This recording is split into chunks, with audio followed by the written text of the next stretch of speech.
Chapter 7. The Lion and the Unicorn.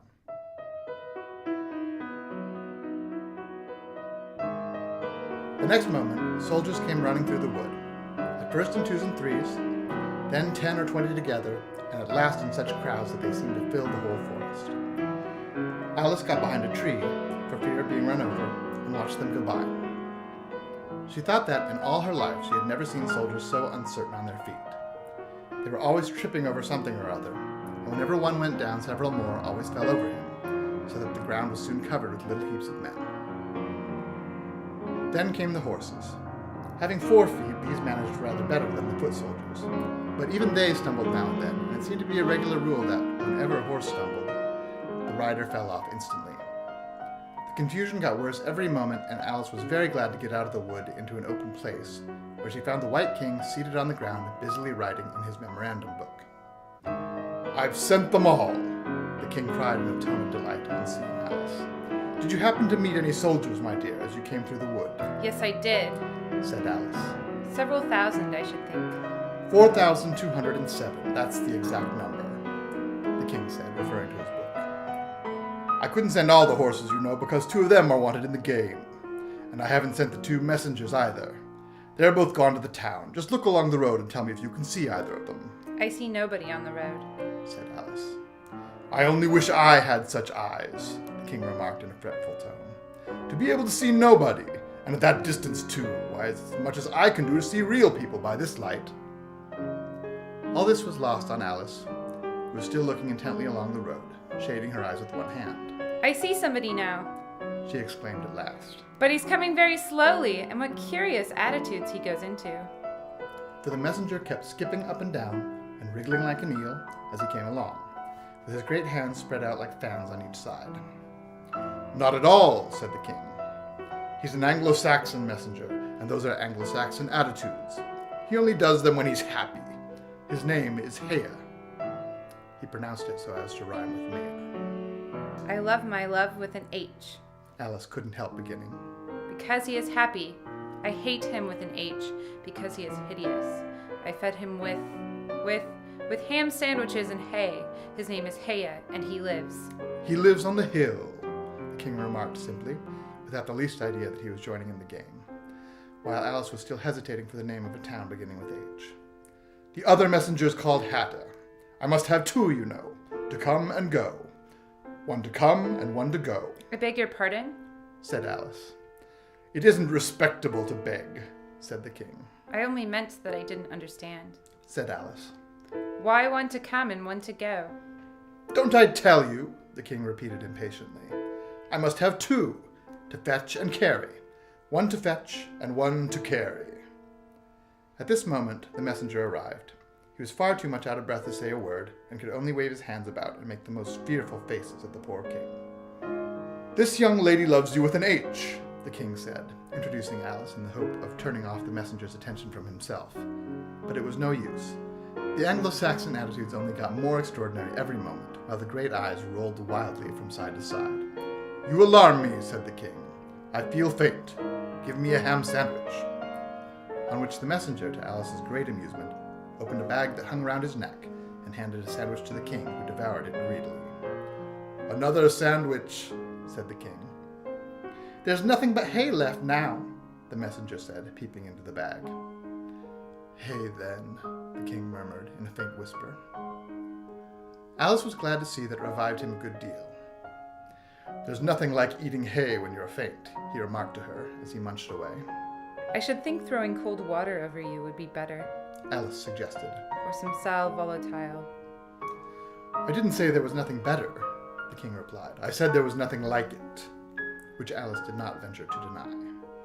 "Who did you pass on the road?" the king went on, holding out his hand to the messenger for some more hay. "Nobody," said the messenger. "Quite right," said the king. "This young lady saw him too, so of course nobody walks slower than you." "I do my best," the messenger said in a solemn tone. "I'm sure nobody walks much faster than I do." "He can't do that," said the king, "or else he'd have been here first. However, now you've got your breath, you may tell us what's happened in the town."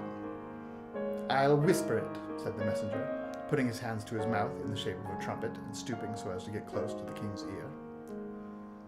Alice was sorry for this, as she wanted to hear the news too.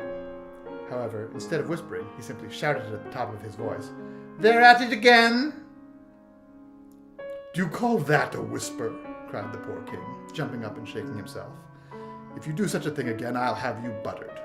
It went through and through my head like an earthquake."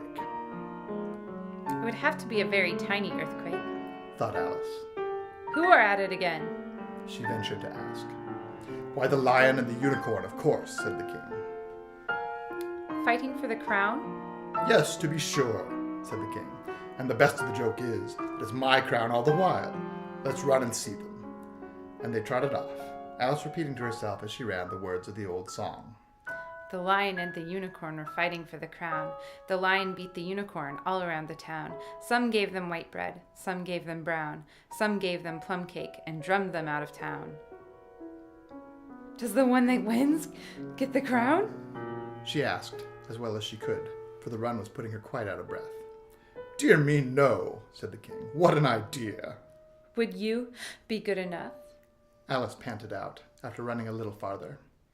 "To stop a minute just to get one's breath again?" "I'm good enough," the king said, "only I'm not strong enough. You see, a minute goes by so fearfully quick, you might as well try to stop a bandersnatch."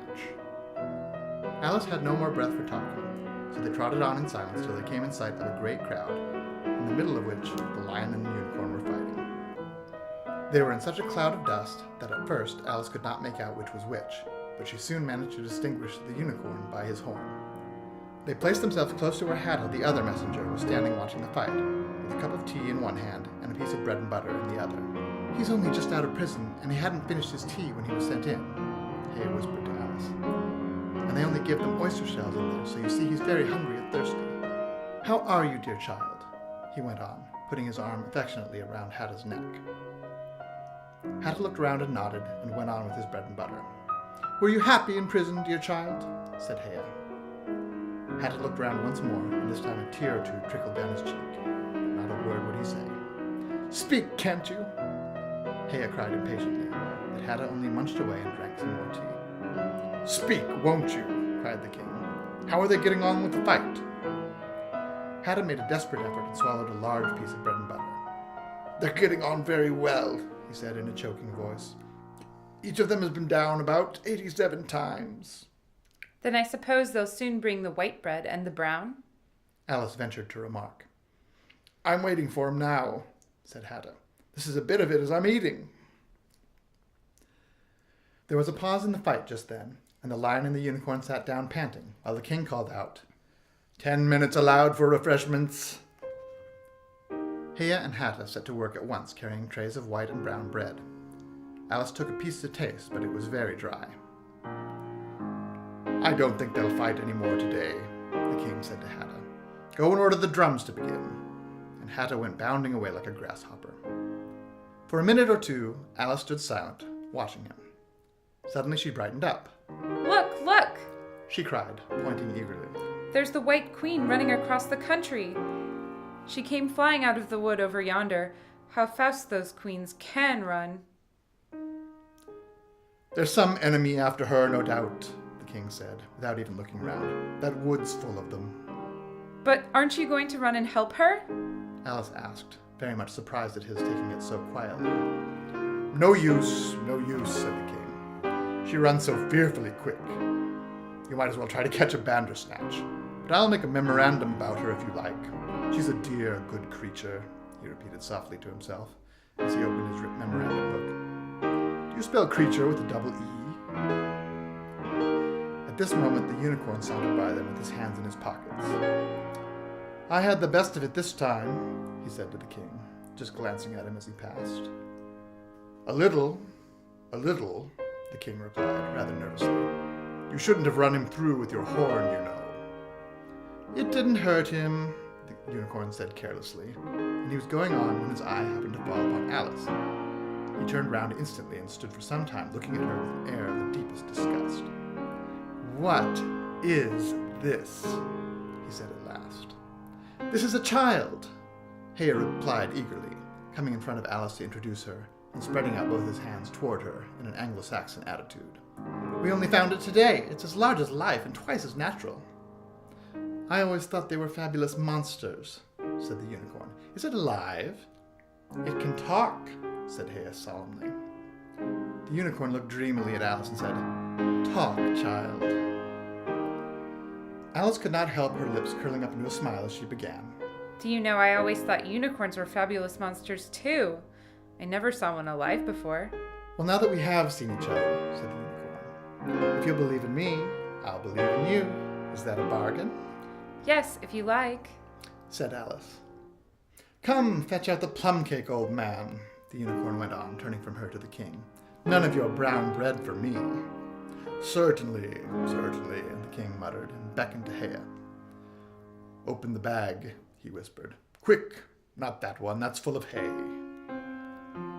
Hea took a large cake out of the bag and gave it to Alice to hold, while he got out a dish and carving knife. How they all came out of it, Alice couldn't guess. It was just like a conjuring trick, she thought. The lion had joined them while this was going on. He looked very tired and sleepy, and his eyes were half shut.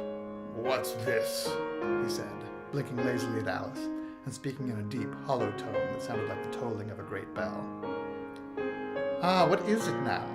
The unicorn cried eagerly. You'll never guess. I couldn't. The lion looked at Alice wearily. Are you animal, or vegetable, or mineral? He said, yawning at every other word. It's a fabulous monster, the unicorn cried out before Alice could reply. Then hand round the plum cake, monster, the lion said, lying down and putting his chin on his paws. And sit down, both of you, to the king and the unicorn. Fair play with the cake, you know. The king was evidently very uncomfortable at having to sit down between the two great creatures, but there was no other place for him. What a fight we might have for the crown now, the unicorn said, looking slyly up at the crown, which the poor king was nearly shaking off his head, he was trembling so much. I should win easy, said the lion. I'm not so sure of that, said the unicorn. Why, I beat you all around the town, you chicken, the lion replied angrily, half getting up as he spoke. Here the king interrupted to prevent the quarrel going on. He was very nervous and his voice quite quivered. All around the town, he said. That's a good long way. Did you go by the old bridge or the marketplace? You can get the best view by the old bridge. I'm sure I don't know, the lion growled out as he lay down again. There was too much dust to see anything. What a time the monster is cutting up that cake. Alice had seated herself on the bank of a little brook, with the great dish on her knees, and was sawing away diligently with the knife. It's very provoking, she said in reply to the lion. She was getting quite used to being called the monster. I've cut several slices already, but they always joined on again. You don't know how to manage looking-glass cakes, the unicorn remarked. Hand it round first, and cut it afterward. This sounded nonsense, but Alice very obediently got up and carried the dish round, and the cake divided itself into 3 pieces as she did so. Now cut it up, said the lion as she returned to her place with the empty dish. I say, this isn't fair, cried the unicorn as Alice sat with the knife in her hand, very much puzzled how to begin. The monster has given the lion twice as much as me. She's kept none for herself anyhow, said the lion. Do you like plum cake, monster? But before Alice could answer him, the drums began. Where the noise came from she couldn't make out. The air seemed full of it, and it rang through and through her head till she felt quite deafened. She started to her feet and sprang across the little brook in terror, and had just time to see the lion and the unicorn rise to their feet, with angry looks at being interrupted in their feast, before she dropped to her knees and put her hands over her ears, vainly trying to shut out the dreadful uproar.